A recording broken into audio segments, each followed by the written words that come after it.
ஆயிரத்தி பத்து சாய வச்சிருக்கோம்.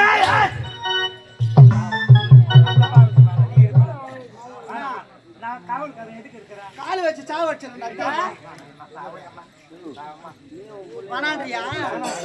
டேய் அம்மாவுக்கு ஒரே தலைநோவா இருக்குதுடா.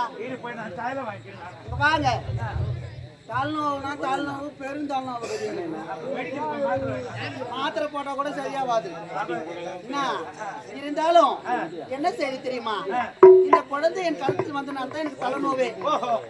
இந்த குழந்தை என்ன செய்ய தெரியுமா? 60 மைலுக்கு அப்பால அரவங்காடு இருக்கிறது.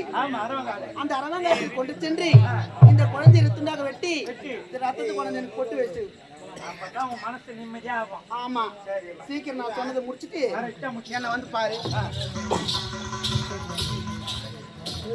ஐயோ பாவம் இந்த சிசுவை கொல்ல சொல்றா. அந்த தேவடியாளுக்கு எப்படித்தான் மனசு வருதுன்னு தெரியல. இந்த குழந்தைய சாகடிக்க கூடாது. அதோ தெரியுது அரவங்காடு. அந்த அரவங்காட்டுல செடி உரமா வச்சுடுவோம். யாராச்சும் விறகு வெட்டுறவங்க வருவாங்க, இந்த குழந்தை தீமை காப்பாற்றுவாங்க. ஆனா நீ தானே அந்த தேவடியால பழிக்கு பழி வாங்கணும். அதனால தான் நான் உன்னை உயிரோட விடுறேன். உன்னை சாகடிக்க மாட்டேன். வாடா ராசா.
சொல்லெடுத்து என் நாவில் வந்த சரஸ்வதிக்கு முதல் வணக்கம்.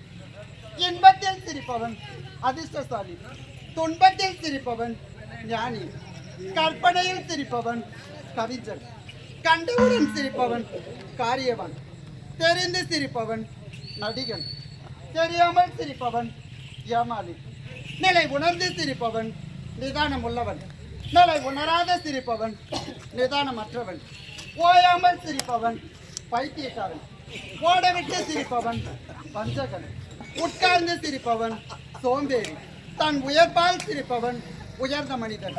அப்பேற்பட்ட உயர்ந்தவள படைத்த சோழ நாட்டு மன்னருக்கு மகளாக பிறந்து கற்பகை என்று பெயர் வைத்து நல்ல முறையில் வாழ்ந்துட்டு வருகிறேன். ஆனா தினமும் என்னுடைய அக்காவை சந்திப்பது வழக்கம்.